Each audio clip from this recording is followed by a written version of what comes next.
What's up, man? How you doing? I'm good. How are you? I'm good. Nice to finally be speaking face to face. We've had a lot of Sure. communication in the last while through email and everything, so this is great.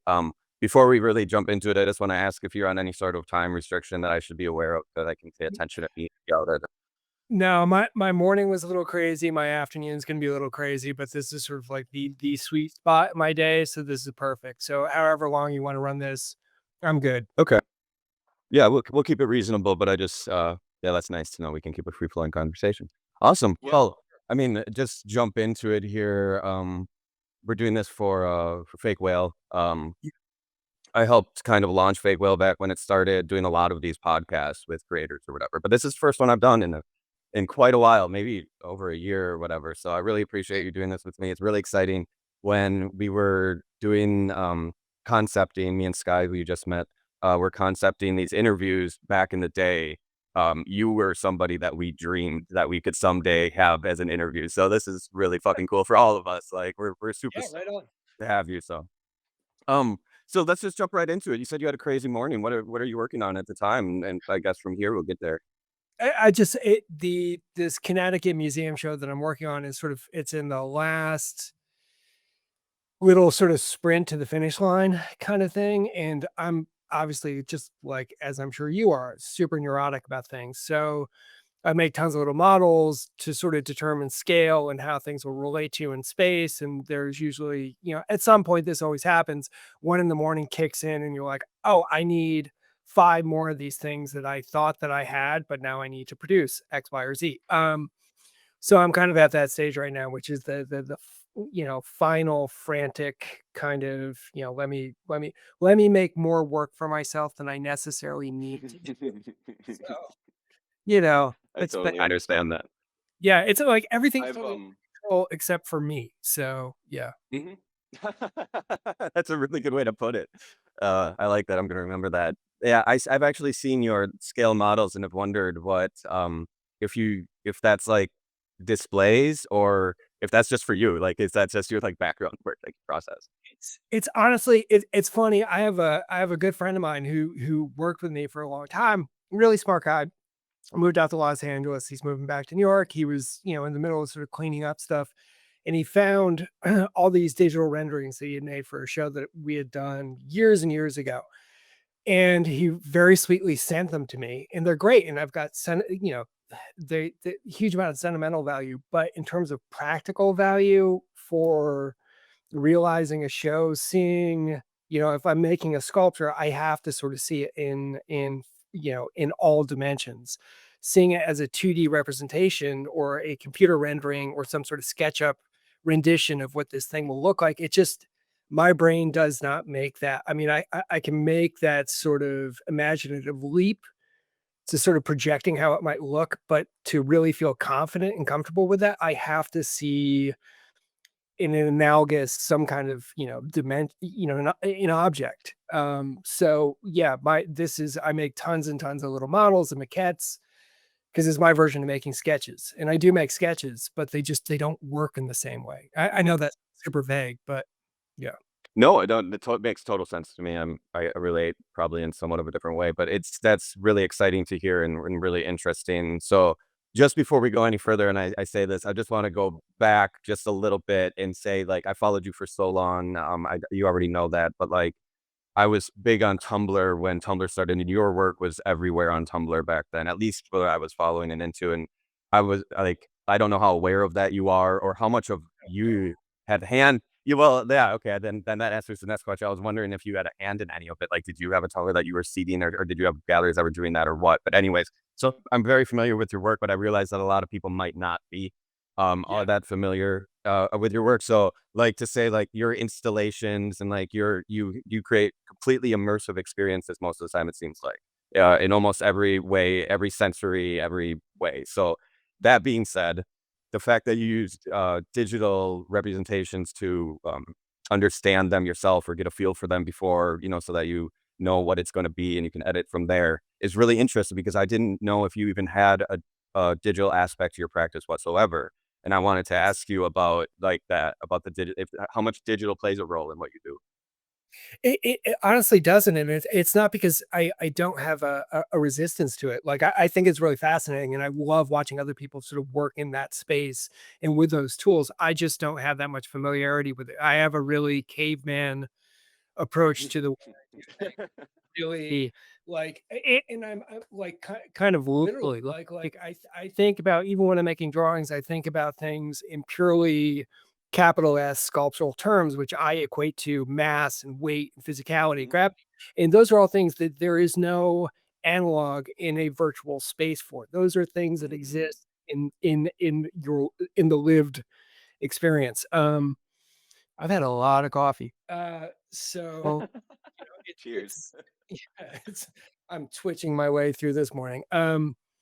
So it's, again, I'm not resistant to it, but I don't see how it'll help me realize certain aspects of what I'm trying to achieve, but at the end of the day, like, I really do have to sort of contend with it as a physical kind of thing. Like, as an example, I did, maybe a year and a half ago, I did this sort of big project for the fashion label Celine. There Mhm, were all these sort of, collapsed chandeliers that were all over the place, like in Tokyo and Paris and, all these specific spaces. So they had to be designed in such a way that they would fit in the places that were intended to be, located. They had to be fabricated by somebody who was, distant from me. So, of course, we had to use, digital tools to kinda realize some of these things, but at the end of the day, I was still FedExing, like, these little foam core and toothpick models, like, "Go make this," and it honestly, it worked better, yeah. That's incredible. I love that. I do totally relate, and I even use the term caveman for a lot of, like, how I feel about my own practice and, like, how I need to touch things with my hands and, like, just feel it and stuff. It's just there's no analog, like you said, to it. Um, it's interesting that you have tried digital. You said somebody did digital mock-ups for you or whatever of things, and that does sound very interesting, and I am curious what you would think about, your like, one of your installations. This is something I imagine about your work, like, one of your installations would be sick in VR. Like, I use VR every now and then, and, like, if you could experience one of your, installations in VR, it would be amazing, in my opinion, the possibilities are cool. Um, Like, the church, for instance, like, that's thankfully, I know where it's located, it's with a really great collector, a Spanish collector. and just to okay, to clarify, this is the church that for the Whitney Museum? Yes, yeah, yeah, yeah. Okay, So that's when that was installed, and it's kind of like the just to give a brief snapshot of what that looked like, please. it's, the burnt skeletal remains of a church that was cast in basically salt. It was salt that was bonded with polyurethane, and it was floating on this kind of black, immaculate poured epoxy stage in a dark room. So there are all these theatrical qualities that don't get communicated, Mhm, unless you're actually experiencing it walking into the space. And on top of that, and the really sort of the key component of the entire installation was the soundtrack that was produced by, specifically a musician who was involved with, the really sort of the bad criminal things that happened in Norwegian black metal. mhm. So, there's sound, there's light, there's the scale of this object in a room, all these things that you're like, you can take a photograph, but a 2D representation does not function as an adequate analog for this fully dimensional experience. A VR experience might work for that, and that'd be really interesting to pursue. So, It would be an interesting thing, and I was specifically thinking about the church because when I look at photos of it, like, good photos of it, they, like, already looks like digital, like a liminal space that you created, so, like, yeah. that's what VR is, it's like a liminal space. So it's just an interesting thought. I have wondered, how much you had to do with it, but you also then in this, touched on well, shit, man, I have so many questions for you. You touched on the church, so let's stick there for just a second. You said, the skeletal remains of, like, a burnt church or whatever. The soundtrack was, did you work with somebody specifically on the soundtrack for it, or did you use pre-existing music? No, no, no. So a really big important part of that thing was this idea of sort of complicity. Like, what happens when you're an audience member and you are consuming something that is hateful or criminal or is bad? You are And complicit in in this the instance The the church burnings of yeah, specifically the church burnings that took place in Norway, or the whole series of other criminal events that surrounded this specific subculture, which was early sort of Norwegian black metal.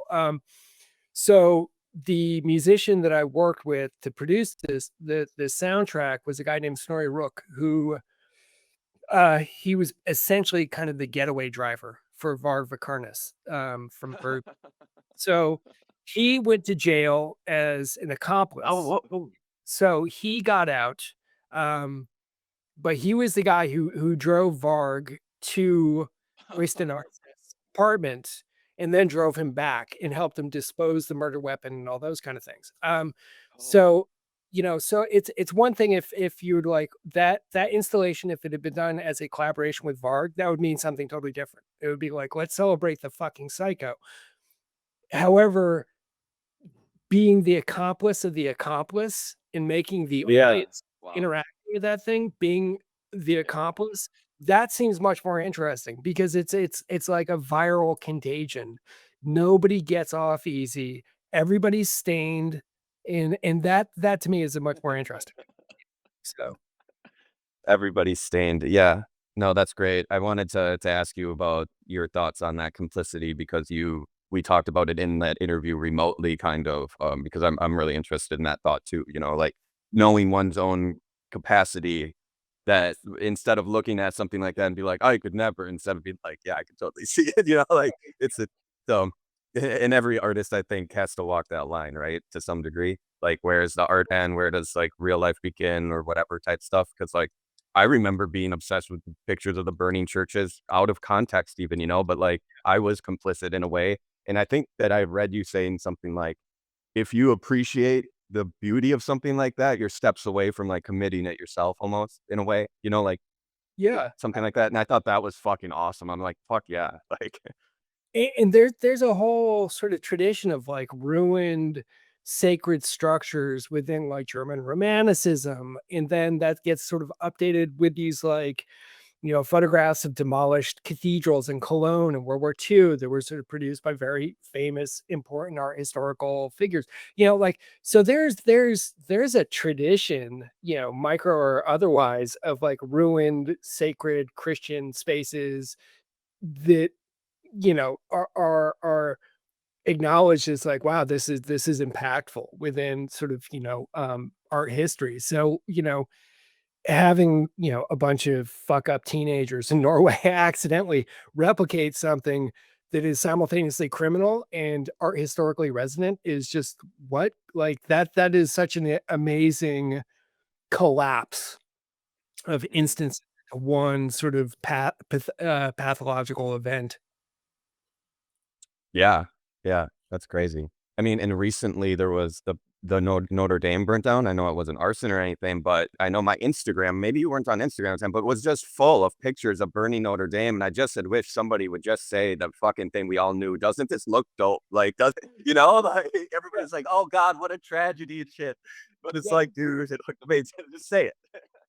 It was obviously like massive tragedy, loss of, yeah, like same thing. I think Denmark had that experience recently with this sort of cathedral, this sort of cathedral structure that had burnt down, that is also like a medieval structure. And, it's obviously these, or Fantoft, when Varg Vikernes burned that down. I had a chance to visit that in Bergen. I mean, it's Whoa. an extraordinary space. All these things are tragic at the same time, acknowledging that like there is part of your brain that clicks on is like, yeah, watch it Hmm. burn, and it Hmm. and just being honest about that, watch it burn. And that's what I think part of what I was trying to sort of, tap into with ideas of complicity and being an accomplice and, all those kind of ideas.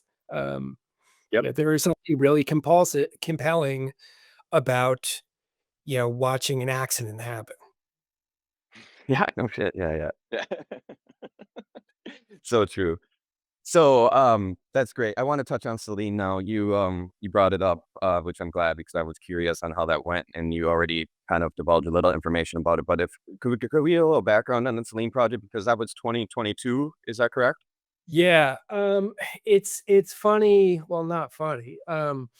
I knew Hetty a long time ago when he was with Dior Homme, and he's responsible for just this sort of amazing period of design stuff. And we did a number of different things. He photographed me, and we did a few interviews and conversations, and had not a close relationship, but we did a number of different projects together around that period of time, which would have also been concurrent with, when I was doing like the Whitney Church and earlier stuff. And then I ended up designing when he was with Dior Homme. He had different artists sort of, design aspects of Dior Homme's store. So I did one for in the store in Osaka. Um, so we had kind of, a not a well established, but we did have some kind of history together. So he had, before the chandelier project, he had reached out about, not licensing, but using drawings and images that I had produced as part of the collection that he's working on, for I think 2021. I'm not quite sure. So we did that. I made a couple drawings for him because I thought that would be more appropriate if I made some drawings that were specifically designed to sort of, work as a silk screened image versus, a Yeah. drawn graphic. Always the best move. Always the best move. Yeah, because you never know. I mean, he's got access to crazy, crazy technology, but there's still a point where you're gonna be like, yeah, that doesn't really work. Yep. So we did that, and then the next collection that he's working on, the next year afterwards, he sort of approached me about doing this sort of, across the world in 30 days chandelier project, which is a little psychotic with the timing. Did you But have to yeah, go to all the locations? no, thank God. Okay. No. Okay, Um, but what's really interesting that you brought up is that you didn't even have direct contact with a lot of the production, I guess, of those chandeliers and stuff. So this is good. Now that we're gonna get into the weeds a little bit of the process, I guess, or whatever, because that's where, you and I in our practices definitely differ. But how does that work for you? What is that process like? How like yeah, I mean, okay, so like those first chandeliers, I remember seeing them a long time ago. So did you just make those first ones yourself out of experimentation and then learn a way to produce them, manufacture them? I mean, the way I used to work, and this probably has to do with a lot of like lack of trust for other human beings, Yeah. which is not You're not speaking my necessarily language already, yeah. yeah, not necessarily the best thing. Is I used to do carpentry and machining and metalworking, welding. I had a foundry in my studio, plastic fabrication, mold making, et cetera, et cetera, et cetera, et cetera. Every single thing I would try to attempt to do in-house or learn how to do it in-house, which is great when you're like in your 30s and on a lot of drugs. I'm 51 and I've got my back hurts. So I have to figure some workarounds for that. And just that is just it's a crazy unrealistic thing. And it's I think a lot of the reasons why I did that were really sincerely motivated by like, yeah, I just don't trust other people. Which is a psychotic way to try to navigate the world. So yeah, now, No, it's really not though, bro. It's honestly as an artist, no, it's not. It's because at every turn when you trust somebody to do something of your process or something, they'll fuck it up. They'll find a way. Like, and then you experience that enough times. So I mean, no, I get you. You're right. That's right to do it. Anyways, yeah. please go on. And there is something going back to that original thing we were talking about. Yeah. It's about tactility and physicality of things. Like that means something to me. I don't have faith in this kind of like painterly idea of like a gesture. I don't give a fuck about that. But I feel confident in relating to a material, you know? It just it the best way I could describe that is confidence. As goofy as that might sound. But I Mhm. do have the good fortune of now through that project with Celine, have located a fabricator who's in New York City who I really, really like and really do trust and have a great open sort of dialogue back and forth with. And they're, the person that I interact with is just a total nerd when it comes to materials and processes and the things that I get really motivated by. So it is now much easier for me to make that transition from I either have to do it all in house because I'm paranoid, or I have to live in the real world and allow other people to have some kind of interaction with these things. And so baby steps. How did you find him? Or like, how long did it take you to find the person that you trust or whatever? Like, It or did was you get lucky? total luck. There's any number of art fabricators and people, and these guys were sort of recommended by a few people, but we're approached a number. It is one of those the planets aligned up kind of thing. I could not be any more pleased with the relationship that I've got working with these folks. So it's great. It's really great for me. So That's sick. That's sick. yeah. So you touched on a few things in that too. So like I kind of want to go back to the beginning, if you don't mind, of your career, I guess. I know you have an BFA and an MFA, is that right? Yep. Um, and then so before that though, were you always interested in like fabricating? Did you grow up around like building stuff and that kind of thing? Or like how did, because it's that is to me is such a unique thing, to be an artist that is such a fabricator and have all the fabrication tools and everything like that. Were you Yep. kind of a mechanic at all or anything or family like that or My dad has a joke that he was a machine. He's not a machinist, but he's got practical experience as a machinist. But his dad was a machinist, and his grandfather was a machinist. I believe his great grandfather was a machinist.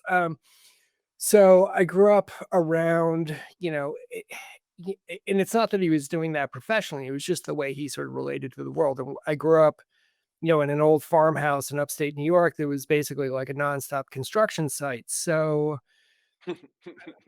it's and that's just what you do, like, in an old building in a cold area, like, you're always sort of having to rip things apart and fix things, and, so it was this sort of I think just this assumption built into the way I was raised, which was like, well, you just do it yourself.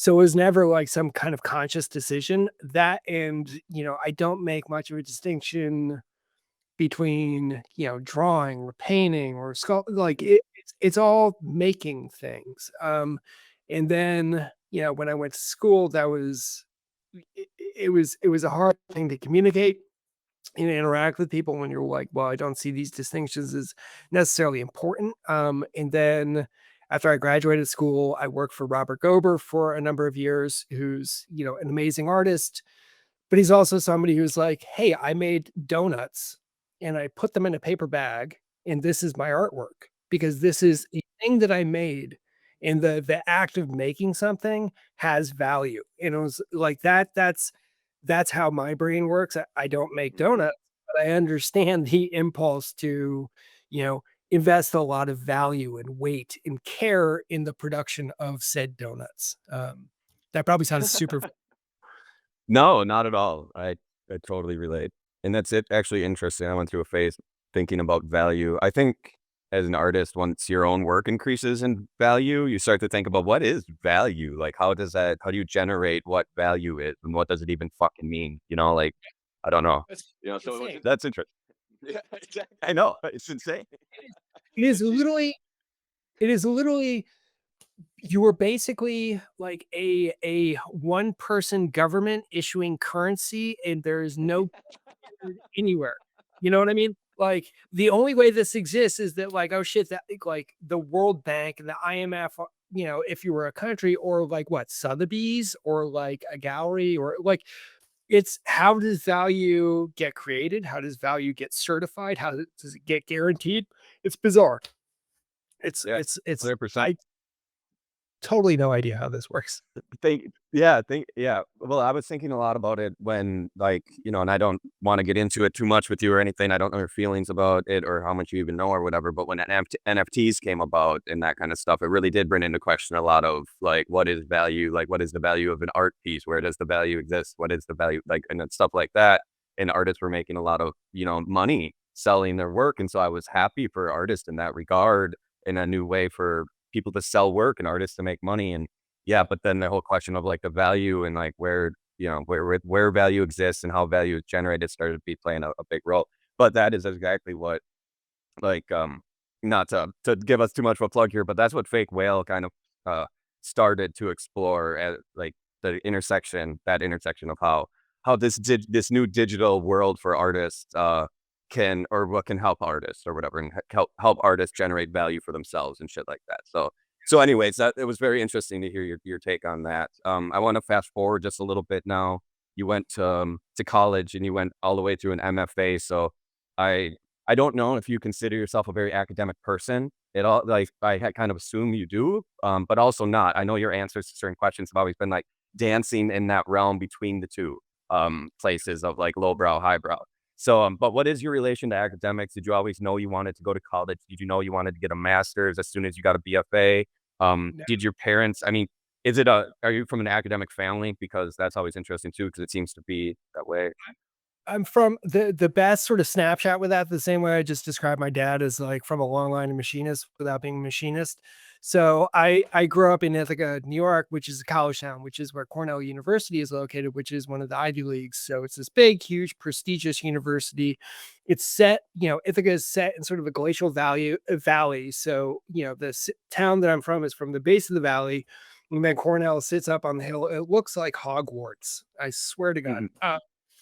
So it's this thing. I think geography sort of informs a lot of that, where that sort of distinction between town, gown, they're up there, we're down here, fuck these people. So I've always had an antagonism towards college in general. To circle back into the initial comment that I was trying to make about my dad, but when my parents are from the South, they moved up here because my dad got accepted into the Russian literature program at Cornell University, which at that time Vladimir Nabokov was teaching in that program. So my dad's a PhD candidate for this thing. He gets here, Nabokov had just left. So my dad dropped out to race motorcycles instead. So that trajectory of a kind of ambivalence towards higher education, like, yes, I've got an MFA. On the other hand, I've got a GED. I am equally proud of both of those things.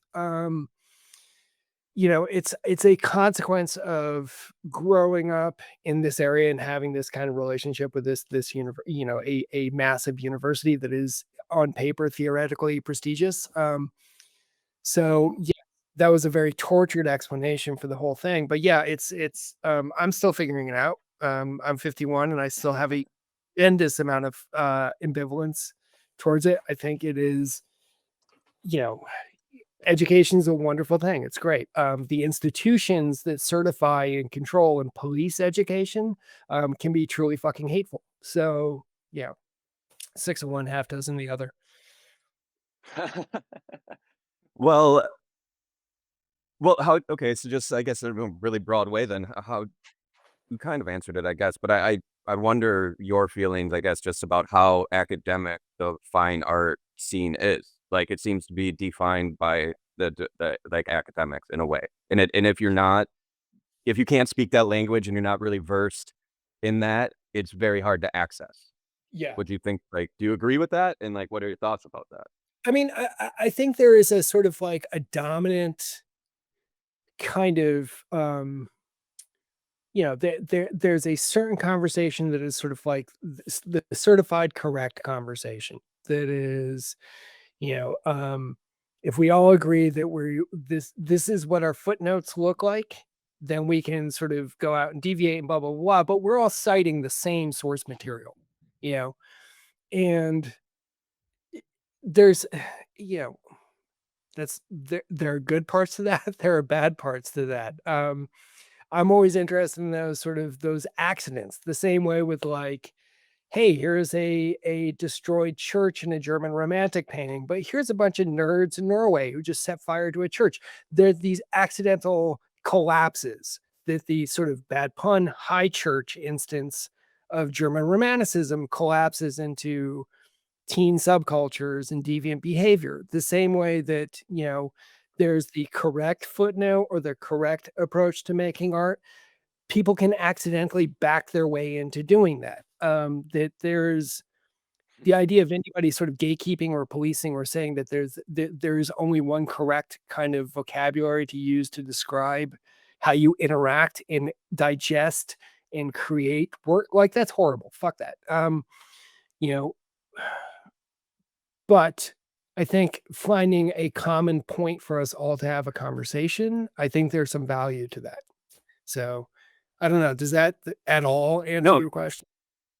yeah, totally, totally fair. It's totally fair. I go back and forth. it sounds like you kind of do too, in a way, you know, like I feel both. Like, I understood the necessity of it at a point and, like, you know, started to understand it because I felt I had to and stuff, and so I see, you know, why some of it's almost necessary, you know, in quotations, necessary, but, you know, so, like but at the same time, I don't like gatekeeping in any form, anywhere, in any scene, in anything, any full stop. So, I mean, that's a problem too.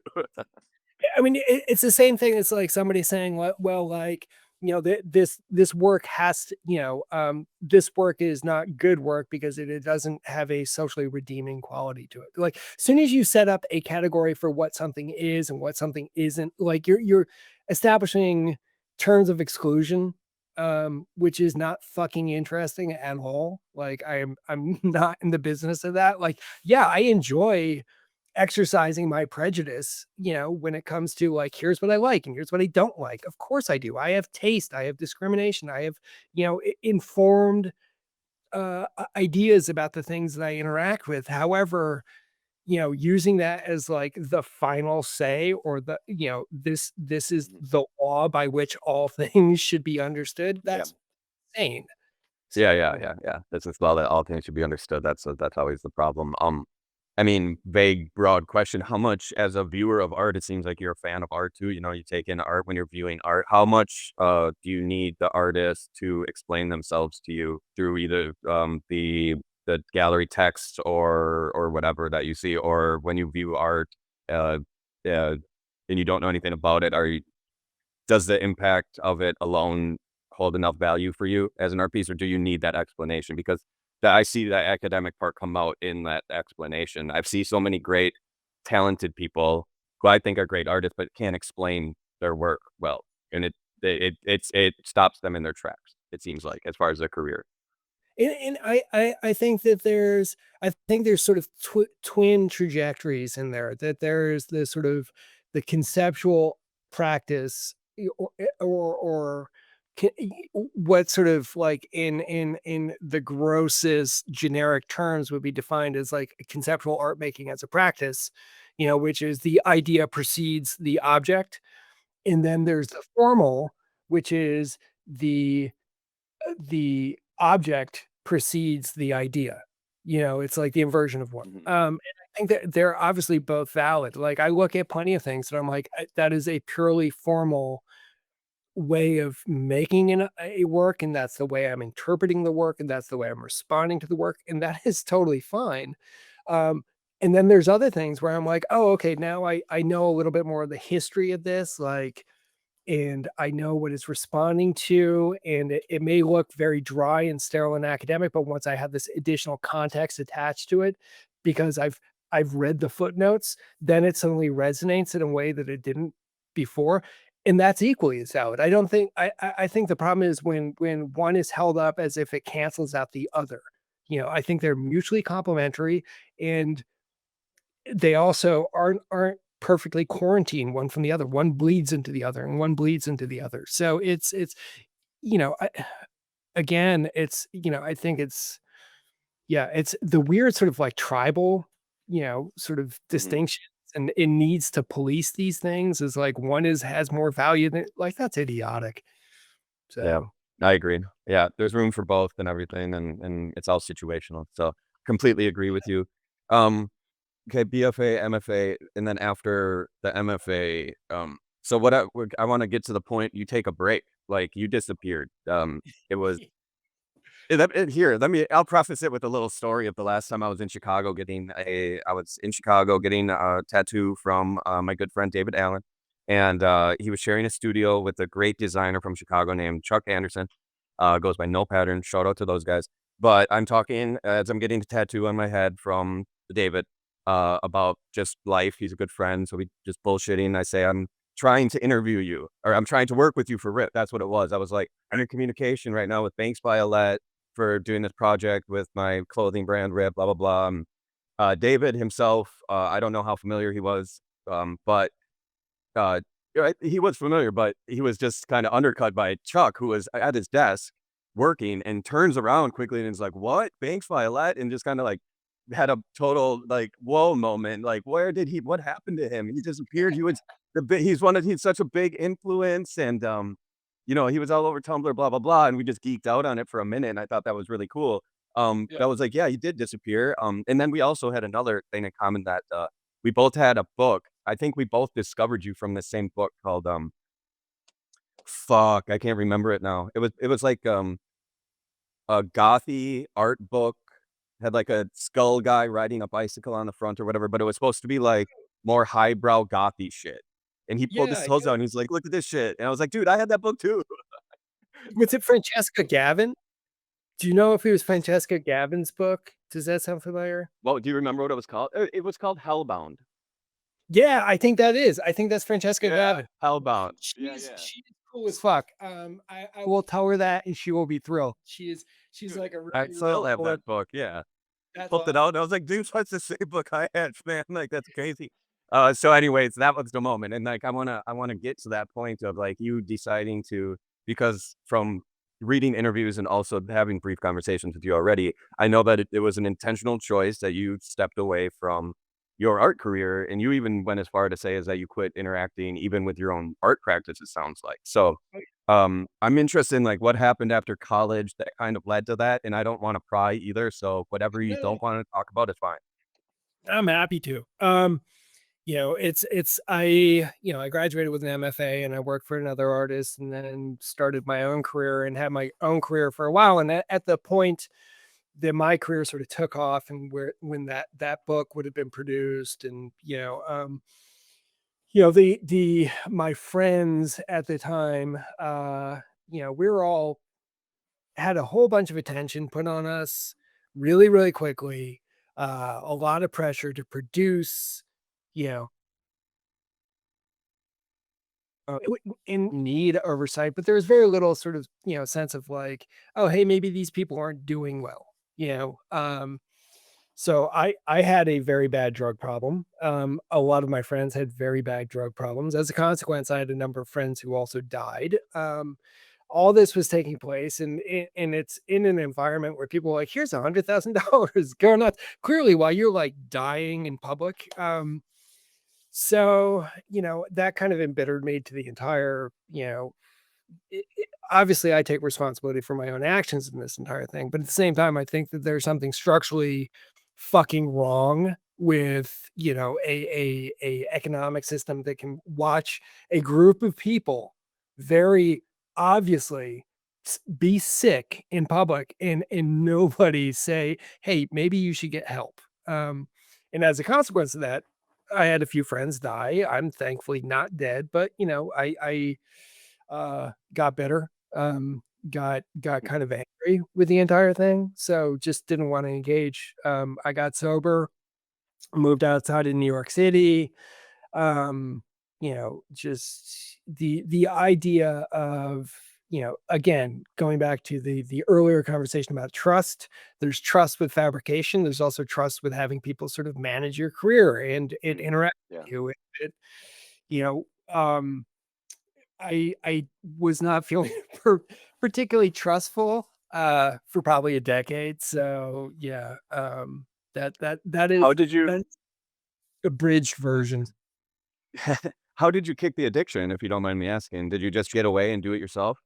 I had friends that I had help. I mean, I had this really odd kinda thing, which is the area that I'm from is, there's a town close to where I'm from, Syracuse, which has this huge, huge history with, like, straight edge hardcore and stuff like that, so I very bizarrely grew up with all these people who are like heavy duty into straight edge hardcore. And, I'm a middle aged guy, so that sounds stupid now, but like I still have friends Well, who that is how they relate to the world. Like they are not the traumatized, fucked up weirdo that I am. They are just normal people who are just like, yeah, we just don't do that. So not that I did the recovery route, but I also did the, like, I'm just gonna hang out with people who don't fucking do this and don't oh, ever cool. and it worked. And it's great. The You know, straight edge friends came in handy finally. yeah, it was, like, amazing. It was like, "Oh, shit, my record collection saved my life again." Yeah. So, Yeah, again, funny. but it's again, it's the idea of being involved with different subcultures, or like that is a hugely important thing to me and how I understand the world. So it makes there's a kind of like lovely logic to it that the way, and I think the art world is a subculture. Yeah, I think there's a lovely logic to like, oh, the way I sort of, I don't know, purge the poison out of my system was to just re-implicate myself with a functional subculture, which was just a bunch of people who were like, yeah, don't do it. So yeah. That's interesting, actually. Yeah, that's actually really fascinating. And so like, what about time frame did you say you, like, walked away from? I'm curious about it, how you did that, like, because I read something where I think in the New York Times maybe you would, like, not you didn't really make a big deal about it, you barely told anyone, it sounds like, and you kinda just went and you got a house in is it Ithaca? Yeah. Yeah. Yeah. Or yeah, in Ithaca, and yeah, so, like, when did that happen, and how did you do it? Like, what was the course of action? I mean, I know the New York Times article that you're talking about. I mean, that article is one of the reasons why, like, I was like, "Oh, I'm gonna hit the clock and give myself 5 more years because this is stupid." Like, there's that ex there's which is a terrible thing to say about whoever wrote that, but, like, there's this, this stupid narrative about comebacks, which is, again, No, I know it's it's great. there was yeah, the It's great for a movie, but it's not real life. And that whole thing where like, oh yeah, like he's gonna do a show in New York, and yeah, it's whatever. So yes, yeah, I moved up, got a house, didn't really tell anybody, didn't tell my galleries, and just kind of stopped communicating with a lot how for did a that while. go with the gallery? Did they try to hit you up a bunch, or did you just not even have a phone? You didn't know a way to contact me anymore and shit like that? Like and No, I also just then I like guess too, I was gonna just follow it up quickly with, like, how's your relationship with those galleries now? Well, the gallery that I was working with at the time, it was like my primary gallery in New York. They folded because they were supremely dysfunctional. Um, and so I was in upstate New York, and something like, oh shit, I've got to find another gallery. Thankfully, I had a preceding history with Barbara Gladstone, and really, actually trusted her. So it was a pretty easy fit to say, "Hey, Barbara, here's the situation that I'm in." She kind of knew my history intimately, so it was a really pretty easy segue. But it was also one of those, like, I wasn't super eager to do it. I wasn't eager to, like, get another gallery and to do a bunch of shows and, like, make a bunch of work and do all those kind of things. A lot of it was really like, I need to kind of test the people I'm interacting with to see if I my trust makes sense. That sounds very vague. Hopefully that makes sense. No, absolutely. Absolutely does. So, can I ask you about Stephen Perino? Sure. There's Steven right there. What which one? The top Uh, this one yeah, great. right there. What was your relation with him like? Mm. He was a friend. He was the gallery that I showed with at first in New York, which is the gallery that I left when I moved to upstate New York, was a gallery called Team.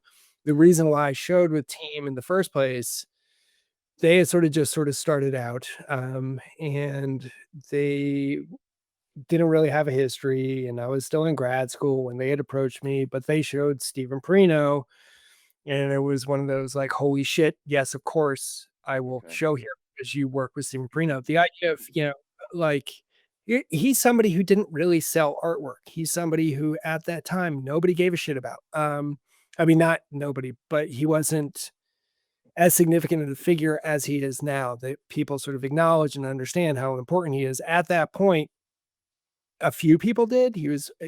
But he was, yeah, I mean, it's been amazing watching the reception of his work shift and change over the years. But at that time, it was really not, sounds stupid to say this, an underground thing, but it was like Freemasonry. It was like you knew it was like a secret handshake. Like you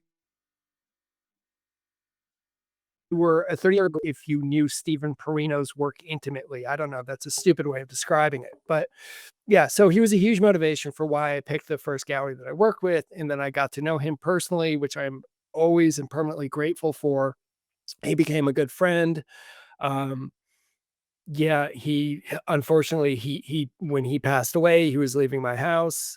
So I think I don't Oh. know, I'm literally the last person who ever spoke to him alive. So yeah, Oh, okay. Oh, yeah, wow, that's that's heavy. I'm sorry. Wow.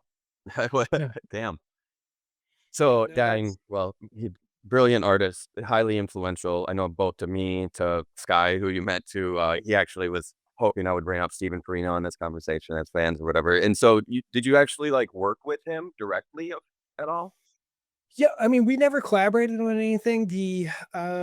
I was actually doing a drawing for his he had a noise band called the Electrophilia, and yeah, had asked me to do a cover for it, and it was gonna be a wolf with lightning bolts coming out of the eyes, and I never got around to doing it. I was gonna trade him a painting for it, and this is one of those things that for the rest of my life, I'll be like, "I did what now? Fuck."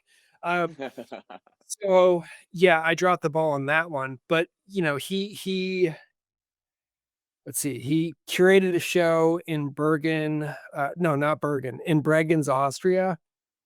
Um, it was the first museum show I was ever in, and that was amazing. And so we hung out in Austria for a while doing that. I curated a small group show in New York that had his work in it. Just really knew him from the gallery that we both showed at Team, which at that time was really small.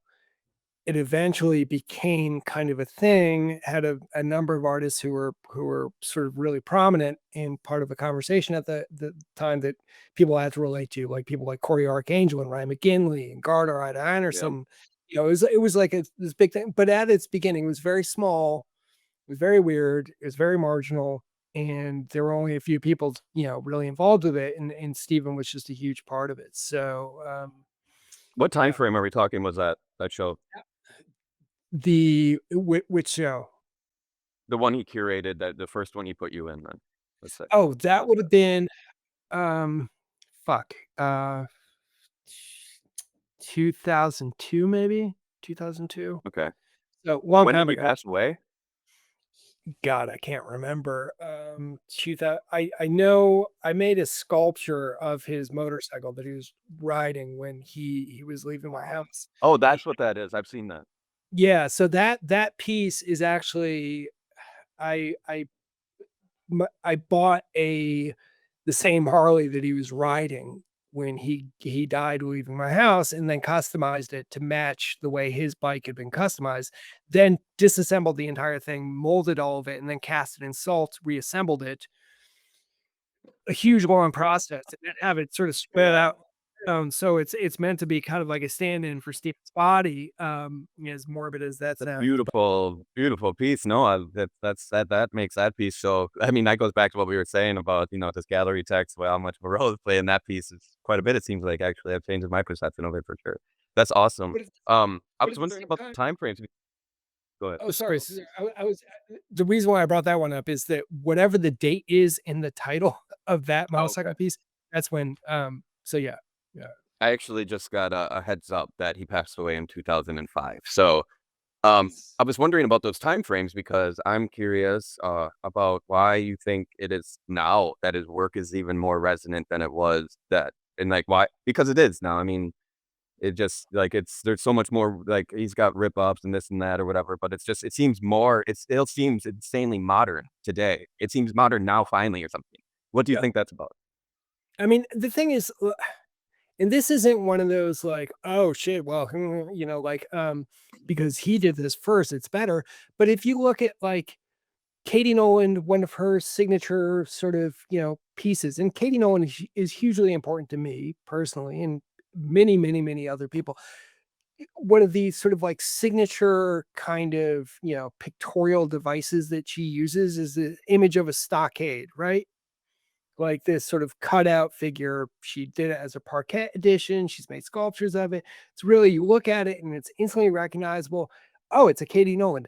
Stephen Perino, who had a relationship with Katie Nolan, not a physical relationship, but was friendly with Katie Nolan, had made a Stockade piece a couple years before Katie Nolan's first Stockade piece. Like, so that's all a way of saying he was hugely influential then. He's influenced this woman who we all recognize as fucking massively important to contemporary art, Katie Nolan. And now people are like, oh yeah, well, he's also really deeply important to me. So Mm. I think he's always been influential. But it's sort of just it's the viral theory of influence. You know, he Yeah. infected Yeah, totally. people in the 90s into the 2000s, and then those people Then infected infected, yep. and a few people, and now there's kind of a like the epidemiological theory of Stephen Perino has now worked out to like he is I don't I and I th- to I think he would enjoy this comparison of him as a creeping black plague. Yeah. Um, I think that's my theory for it. Yeah, yeah. I think Like, there's some work that is it takes a while to digest. And his practice is certainly one of those. So that was a great explanation, the viral theory of it and everything. And I mean, that applies to so much other stuff too. It's just a great analogy for it or analogous for it. What about, well, okay, how do I frame it? I mean, even when I Googled him just now, to look up when he died and stuff like that and was born, it says right in his overview, and I don't even know if he would use it himself, but it says he was associated with the energetic punk nihilism, like, um, yeah, would you say that he was, a nihilist or interested in nihilism, no, work about nihilism? no. I mean, I think he was interested in negating um things, but so was Malevich. You know, like there's in I or the Ramones, the idea of sort of like this wipe the slate clean, but there's no way to do that because it's just an impossibility. So it's you know he's I don't know if you've ever had the chance to read his writings. No, He I sort of haven't. goes there's really fantastic collection of his texts called the No Texts that was originally put out by Abaddon in I think they're in New Jersey now, and I think JRP may have reprinted that. I'll send you a link for it. It's really fucking phenomenal. Yeah, But he please. does a lot of things where he's writing about sort of negating history and all these kind of things. But while he's doing that, he's using Robert Smithson's way of writing about art as a way to prop up his own way of writing about art. So it's an ironic display of like, here, I'm wiping history. How do you wipe history if you're using history to wipe history? See what I'm saying? Like it's the same kind of like it's like a Ramones song. It's like it's a dumb punk rock song that's also a 60s pop song. Like it is it is simultaneously all these things. There are points that are collapsing in on themselves. And I think that's one of the reasons why he is so potentially a slow burn, but he's somebody who is inevitably influential because he collapses and synthesizes so many different things into one elegant kind of statement. It takes a while to unpack it, but once you do, you're like, oh, holy shit, this is a gold mine. What would you say then is nihilism to you? Um, Kind of contrary to the production of art. Like I don't think, or maybe that's cynicism. And and I think they're kind of analogous in that, like, I think if you're making something, not to be a Oh, hippie wow. about this, it is endlessly a kind of hopeful gesture in a certain kind of way. Like, you know, art is fundamentally communication. Like, and you have to have faith in another person if you're trying to communicate. Like you if you're disavowing or disallowing for the possibility of somebody understanding you, like then you wouldn't make art. You know what I mean? Like I think they're inherently contradictory positions. Um Yeah, that's fascinating. You said nihilism and cynicism could be analogous, like could be the same, like synonymous, I guess. Um, that's in the context of art so production.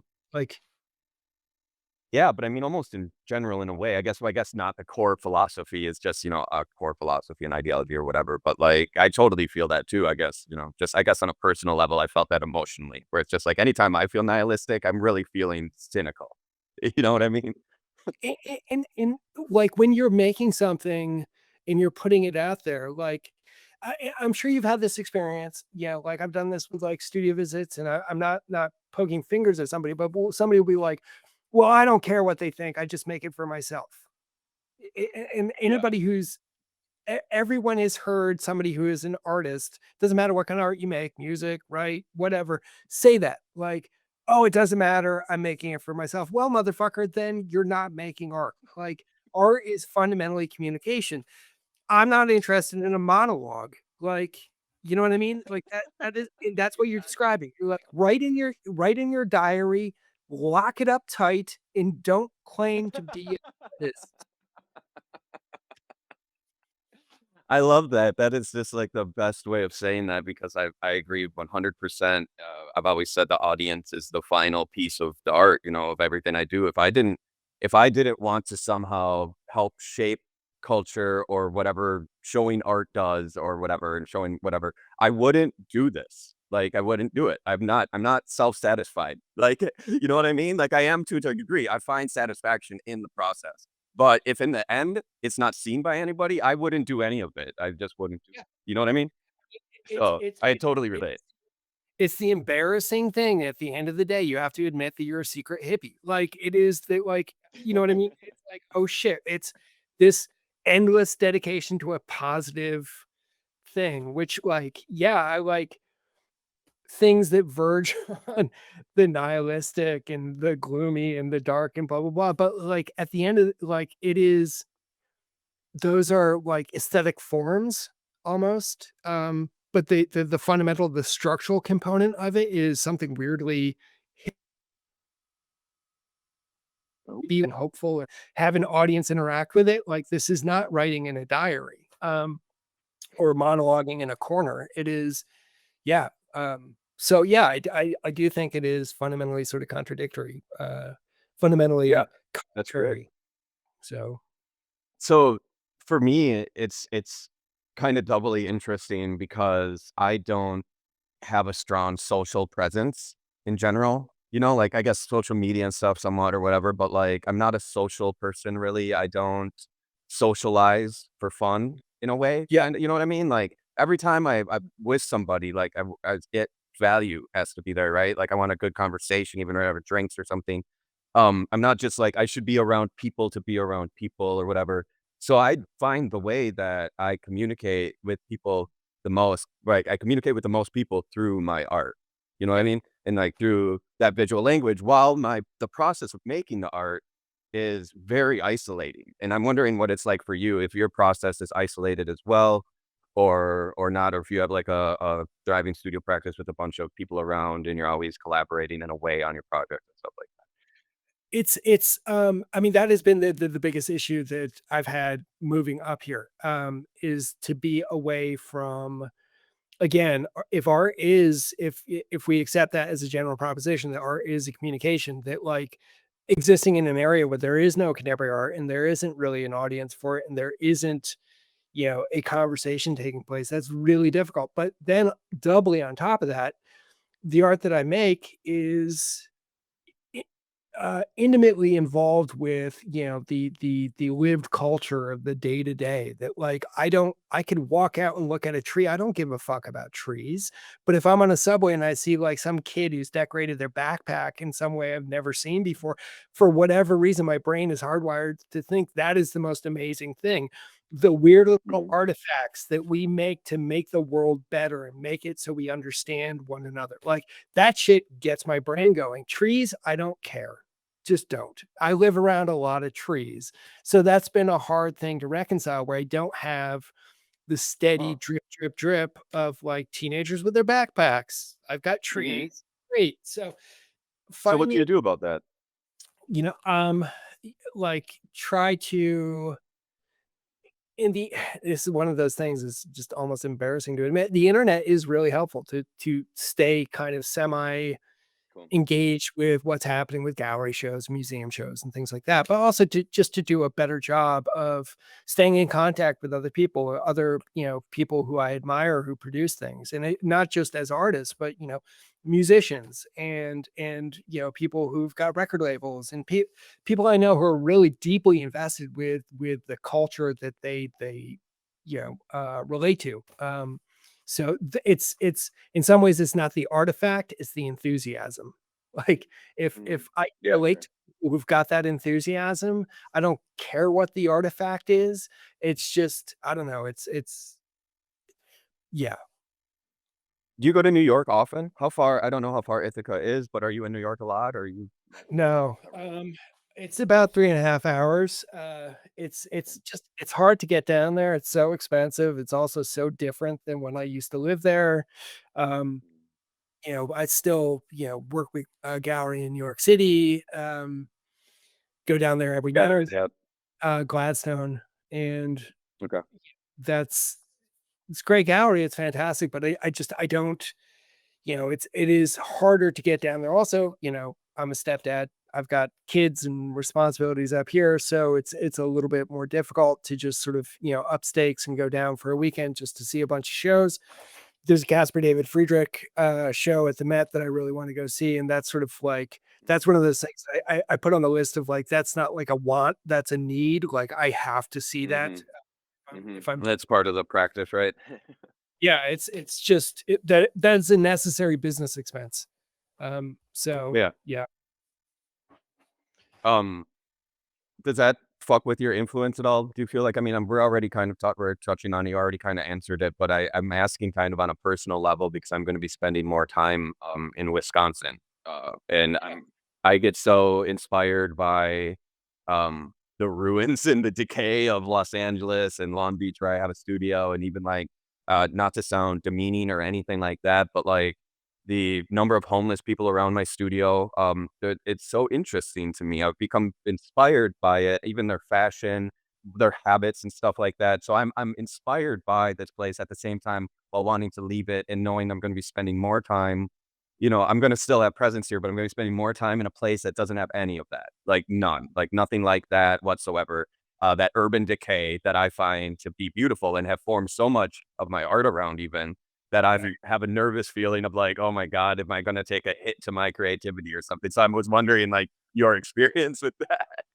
No, I mean, and I think that is a valid concern because that's definitely one of those things I've had to figure out. But the nice thing about that is that it is helped clarify what parts of the practice I want to keep and which ones were extraneous to what I was trying to communicate. Yep. Because that's one of the downsides of, for me, New York, I have a similar response to, the way you've got being in Los Angeles. Um, so much just filters in that is necessary, but it also demands a filter, and sometimes the filter gets clogged in trying to figure out like, oh, is this worth keeping? Is this not worth keeping? Like taking a step away and just getting some Yep. respect. Yep. The Like distance. Yeah. which parts of this do I want to keep? Which parts of this am I genuinely motivated by it? And which parts are just like, oh shit, it's a bright shiny object, and I'm just responding to in an ADD kind of way. So Mhm. yeah, Yeah. Yeah. No, fine. I, I think it's That, yeah, it's a positive move for you is what I say. yeah, that's a great answer. Sorry to everybody that's going to be listening to this that I just got a little personal therapy session on that because I needed to hear that, and that was the perfect answer. I'm so appreciative of that. Like it helps so much to hear you say that. So, okay, well, I don't want to take up too much more of your time, but I do want to touch on like what are you doing right now? Like what's all on the plate? Like you've been back in action. This lean thing in 2022. I know you got a show in Connecticut coming up. But is Yeah. there anything else big on the plate for 2025, 2026? Is there fashion collaborations? Is there more music collaborations? Yeah, we didn't even talk about, like your work with Sunno, and Stephen O'Malley and stuff like that. But if I were to guess, if people are familiar with you, they would know quite a bit about that already. But is there more of that? Are you still in contact with Stephen? I mean, you and I became talking because of our collaboration with Rat Black Narcotic Productions, Rip doing a limited edition drop 3-year t-shirts. But Steven was a big supporter of that, which I was geeked about, like being such a fan of his and Son. So is there more of that collaboration? Is there more, like just give me the scoop, what's going on? Well, um, let's see, the I did the Celine Well, project. let me interject one thing. I did see that they just re-released that album that you did, right? Wasn't there a reissue? Was it what, a 5 or a 10 or a 15 year or something? Yeah, that's getting re-released. Like they did the announcement for that, but then it's being actually physically re-released on whatever record day is. Which Oh, is Record Store Day. It's gonna be a Record Store Day release? yeah, yeah. So it's in So March. that's like April or Oh, is it April? I think it's March. March. I don't know. I'm not quite sure, but yeah, yeah, yeah. You're probably right. It's the Is there re-release. anything different about that? I don't know if it's like a different vinyl pressing. I'm sure that they do really, really amazing, their layout, What the way label is they that? Southern Lord? Southern Lord, yeah. I did a new drawing for it that'll sort of be a gatefold thing, I think, and it'll sort of be put out as like a promo thing, but it's a drawing of the coffin that I had made that Attila Zyhars, the singer from Mayhem, was locked in singing during this performance in London. So that's getting re-released in March. And then Steven and I had done a collaboration on this big sound piece that was purchased by a collector in Paris who passed away. Then his collection was gifted to the Pompidou Museum. So that's going to be recreated. This whole sort of room size installation is going to be recreated. That'll also be in March. So that's cool. Shit. Yeah, yeah. Where is that? It's at the Pompidou? Pompidou. Yeah, which is this great, amazing, huge museum in Paris. So it'll show this guy, really interesting guy, named Jean Chatelus.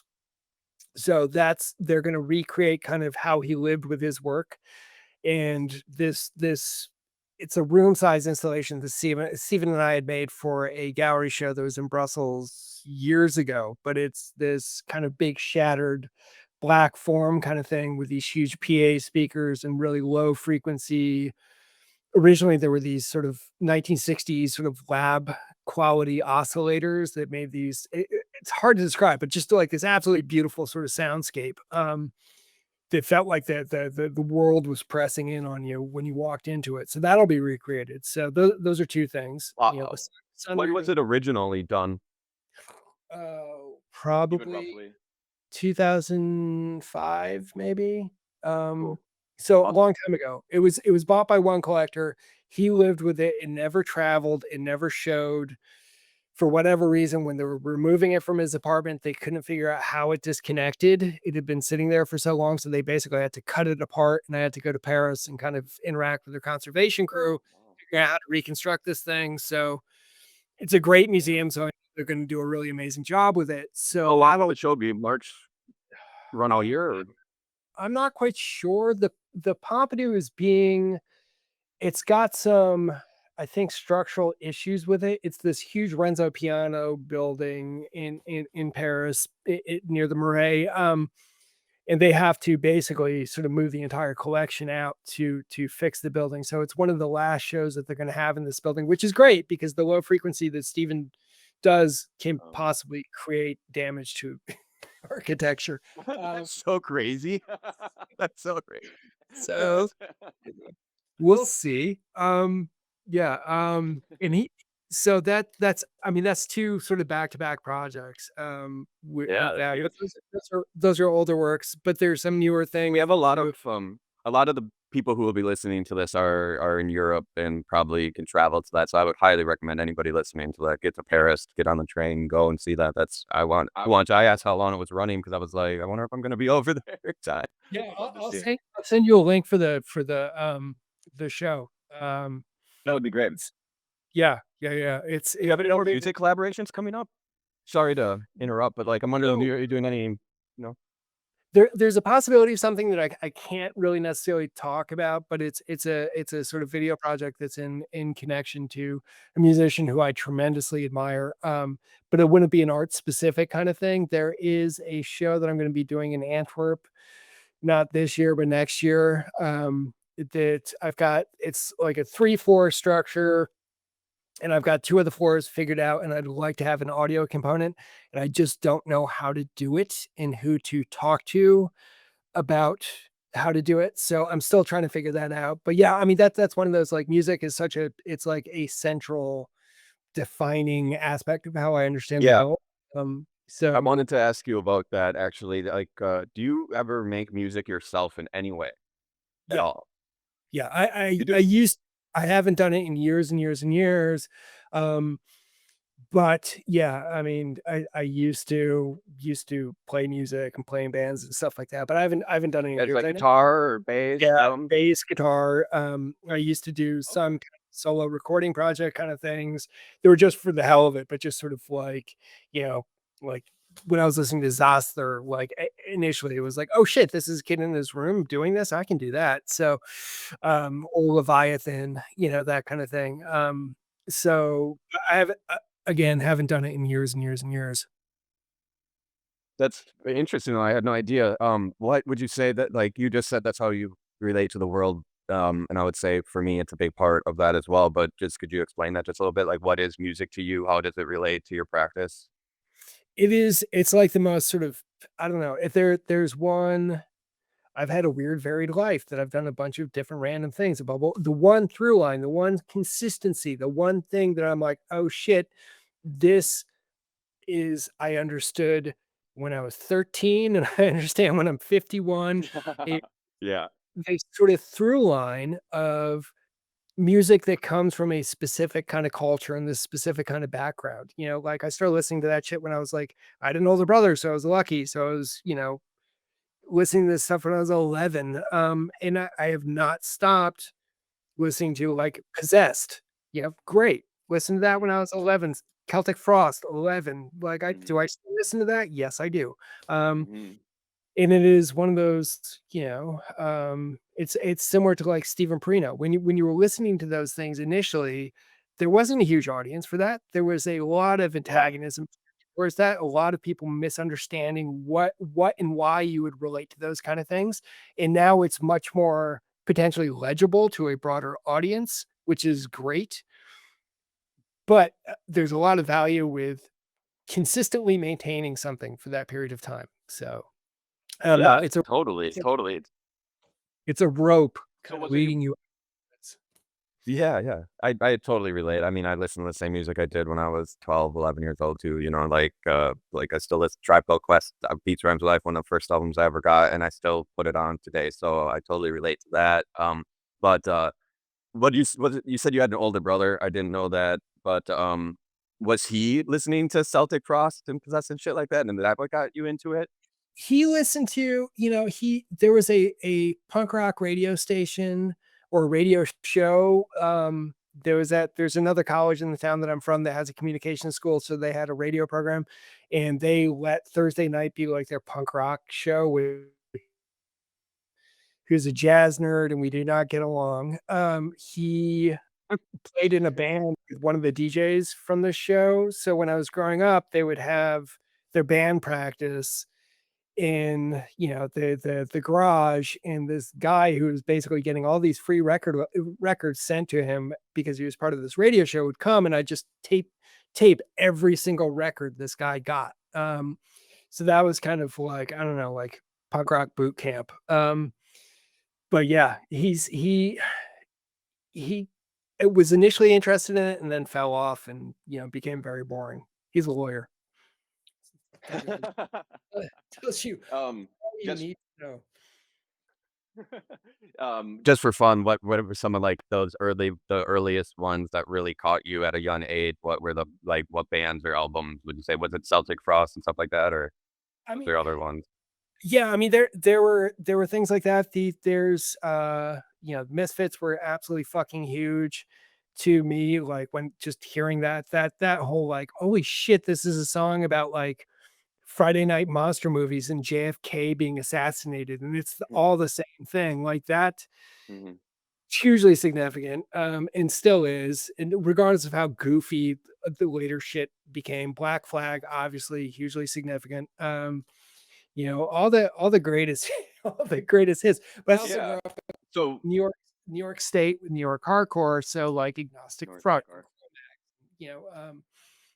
also hugely important. But it but it seemed like you were heavily influenced by death metal then, whenever that was like that was a focus.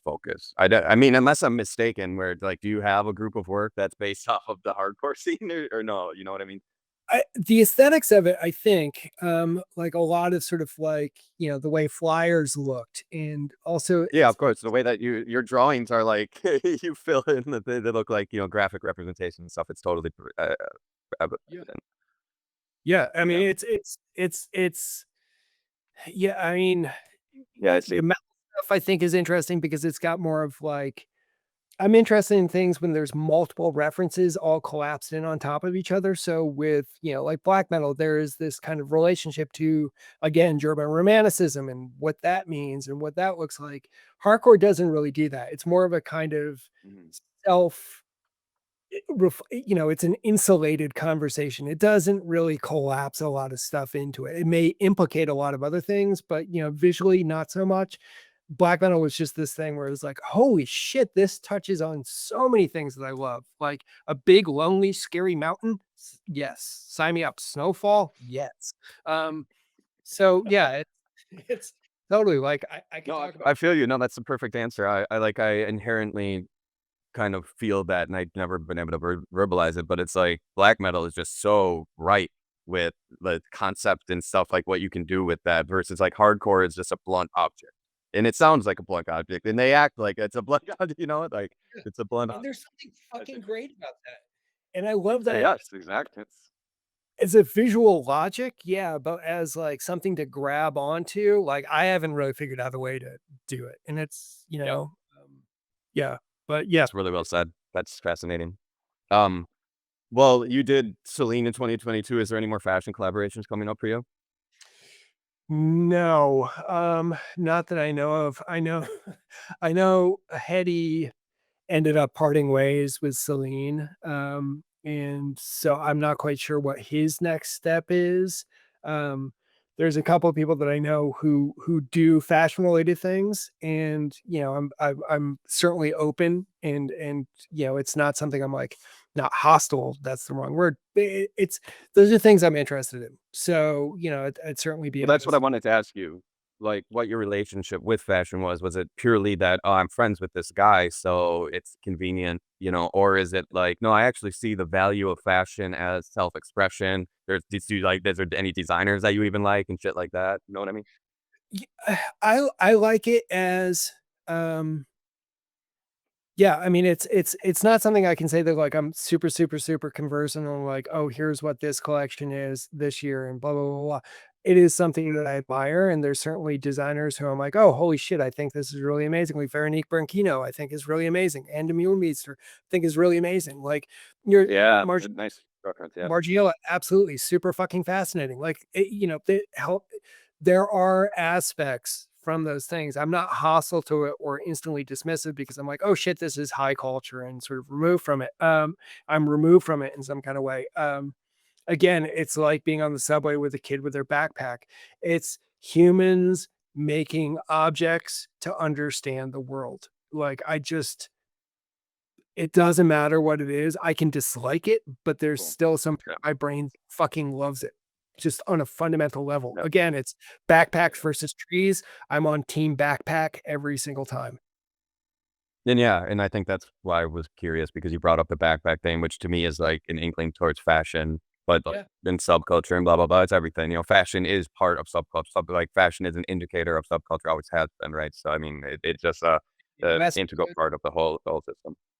Yeah, and Hetty's last collection and with Celine, I mean, Hetty's entire history really, but the last collection that he was doing, like those things are so specifically about kind of these subcultures, and I mean, he's got such an eye for that. So there's one of the reasons why, like, I always felt very comfortable working and relating to him, because he was so specifically conscious of that there isn't a dividing line between the kid with the backpack and the person walking down the catwalk. That it's part of a continuum. So That's perfect.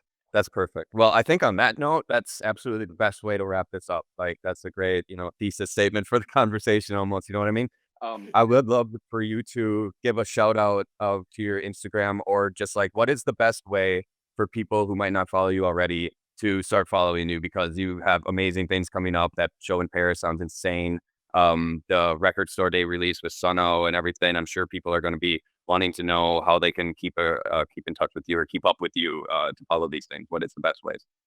I mean, through Instagram, I think is probably the best way, and I can't even remember what the fuck my Instagram thing is. I think Like, it's they are. it's a Let me crazy pull it thing. up. I'm gonna do it right now.